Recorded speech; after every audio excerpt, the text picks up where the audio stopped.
अभिवादन स्वीकार कीजिए ब्रजेश मिश्रा का। और आप देखना शुरू कर चुके हैं द डिबेट। बहनों भाइयों, जातिगत जनगणना ने पूरे देश भर भी और खास तौर पर उत्तर प्रदेश की राजनीति में भूचाल ला दिया है। उत्तर प्रदेश में जो सामाजिक और राजनीतिक परिवर्तन की अपेक्षा और उम्मीद की जा रही है, उसको लेकर भारतीय जनता पार्टी और प्रतिपक्ष भी सजग हो गया है और इसके परिणाम भी अब दिखने लगे हैं। आज चर्चा इसी विषय की। बहनों भाइयों, जातिगत जनगणना का विषय कल से जब से सुर्खियों में है और भारत सरकार ने इसे अप्रूव किया है, उसके बाद से पूरे देश भर की राजनीति में जबरदस्त हलचल देखने को मिल रही है और एपिक सेंटर बन रहा है उत्तर प्रदेश। उत्तर प्रदेश में जातिगत जनगणना एक बहुत बड़ा विषय है, क्योंकि Uttar Pradesh largest political force है इस देश की, जो सबसे ज़्यादा मेंबर ऑफ पार्लियामेंट यहाँ से चुनकर जाते हैं और सबसे बड़ी विधानसभा भी उत्तर प्रदेश में ही है। तो जाहिर सी बात है कि सबसे बड़ी आबादी वाले राज्य में अगर कास्ट सेंसस होगा तो इस जातीय जनगणना से निकल कर क्या सामने आएगा। मैंने कल भी कहा था और आज भी इस बात को कह रहा हूं कि जातीय जनगणना एक समुद्र मंथन की तरह है, जिसमें अमृत भी निकलेगा, विष भी निकलेगा। अमृत कौन छकेगा और विष किसे धारण करना पड़ेगा, ये सब कुछ अब इस समाज में स्पष्ट रूप से होने जा रहा है।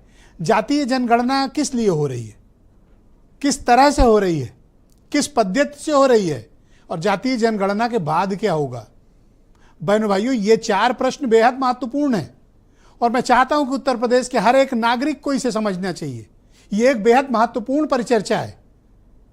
हो सकता है कि आप अभी इसके आउटकम को ना समझ पा रहे हो, लेकिन जातीय जनगणना इस देश का भविष्य बदलने वाली है, इस देश में सामाजिक क्रांति लाने वाली है, इस देश में राजनीतिक सामाजिक क्रांति होने वाली है।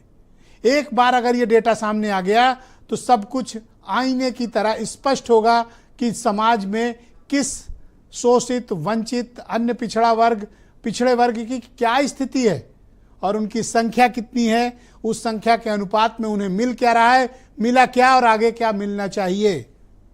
बहनों भाइयों, कास्ट सेंसस का डेटा सार्वजनिक होने से एक एक धागे हमारे समाज के खुल जाएंगे। ये पता चल जाएगा कि कौन सी बिरादरी, कौन सी कम्युनिटी कितनी है और उसको मिला क्या है। क्या सिर्फ 27% में ही ओबीसी मान जाएंगे या और भी चाहिए होगा इन्हें? जब इनकी गिनती होगी तो उस गिनती के बाद क्या होगा। ये सिर्फ एक डेटा नहीं है बहनों भाइयों, ये डेटा क्रांति का प्रतीक होगा। हम चंद्रमा पर पहुंचे तो क्यों पहुंचे? क्योंकि हमारे पास डेटा था। हम मंगल ग्रह पे क्यों पहुंचे? डेटा था हमारे पास। हम अंतरिक्ष में कैसे जाते हैं? डेटा है हमारे पास। हवाई जहाज कैसे उड़ता है? डेटा है हमारे पास।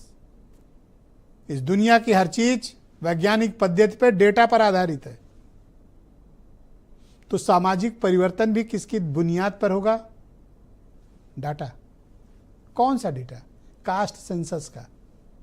इसीलिए मैं कहता हूं राजनीतिक लोग भले इसमें अपने लिए फायदा तलाशें, लेकिन कास्ट सेंसस अगर ढंग से हुआ तो ये इस देश में सामाजिक परिवर्तन की बहुत बड़ी क्रांति होने वाली है। और मेरी इस बात को बहुत गंभीरता से नोट किया जाए। हो सकता है कि वर्तमान पीढ़ी को कुछ न मिले, लेकिन मैं आश्वस्त करता हूं कि कास्ट सेंसस का डेटा पब्लिश होगा, आने वाली पीढ़ियों को इसका लाभ जरूर होगा।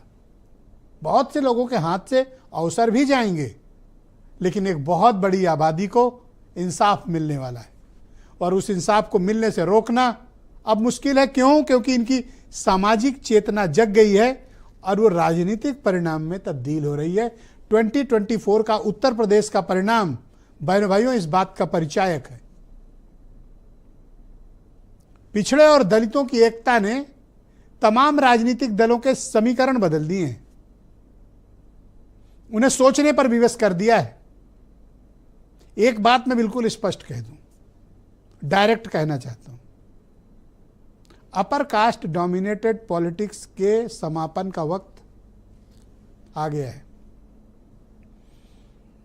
अब अपर कास्ट की पॉलिटिक्स का जो दौर चला, उस दौर के अब समाप्त होने की शुरुआत है ये। और ये सिर्फ राजनीति में नहीं बहनों भाइयों, समाज के विभिन्न वर्ग में, आर्थिक, सामाजिक, शैक्षणिक और इससे बढ़कर एक बात कहता हूं, औद्योगिक, ये एक बड़े परिवर्तन का संकेत है। हमारे समक्ष दो डेटा इस वक्त मौजूद है। एक डेटा है बिहार का 64% ओबीसी कम्युनिटी, एक डेटा है तेलंगाना का जिसका जिक्र मैं कल कर रहा था 54.32% बैकवर्ड कम्युनिटी है तेलंगाना में। तो जब आपको पता है कि आपके पास आप कितने हैं, तो नेक्स्ट क्या होगा? आप हक मांगेंगे, हुकूक मांगेंगे, अधिकार मांगेंगे, समाज में हिस्सेदारी मांगेंगे। कहाँ? सामाजिक, आर्थिक, राजनीतिक, औद्योगिक। बहनों भाइयों, इसीलिए मैं कह रहा हूं कि यह सामाजिक क्रांति का प्रतीक है। कैसे होगा, कब होगा, किस दिन होगा, यह एक अलग विषय है, लेकिन जब होगा बहुत बड़ा होगा। कुछ बयान सुनिए, फिर आज की डिबेट।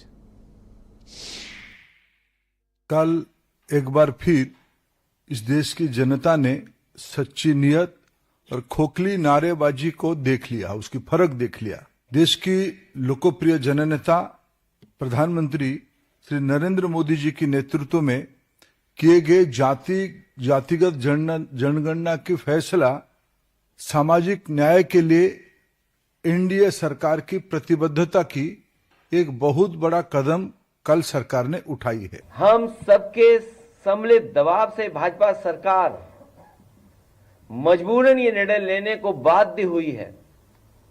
सामाजिक न्याय की लड़ाई में ये पीडीए की जीत का एक अति महत्वपूर्ण चरण है। संविधान के आगे मन विधान लंबे समय तक चल भी नहीं सकता है। इस बात को मानता हूं कि ये इंडिया की जीत हुई है। राहुल जी ने जो बात उठाई थी उस बात को सरकार को मानना पड़ा और सरकार को निश्चित तौर से आज उस जो राहुल जी की आवाज जातीय जनगणना की बात थी उसको मानना पड़ा। और राहुल जी जिन्होंने कहा था कि हम करा कर रहेंगे, उन्होंने करा कर दिखाया।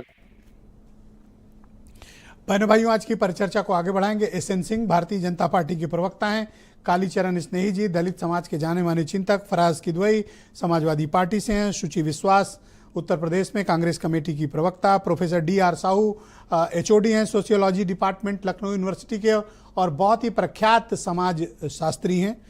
नीलू रंजन जी बहुत प्रख्यात पत्रकार, और आज उन्होंने इस विषय को लेकर एक बड़ा ज़बरदस्त आर्टिकल भी लिखा है। दिल्ली से हमारे साथ जुड़े हुए हैं वीरेंद्र सिंह जी, हमारे स्टेट हेड। आप सभी का शुक्रिया।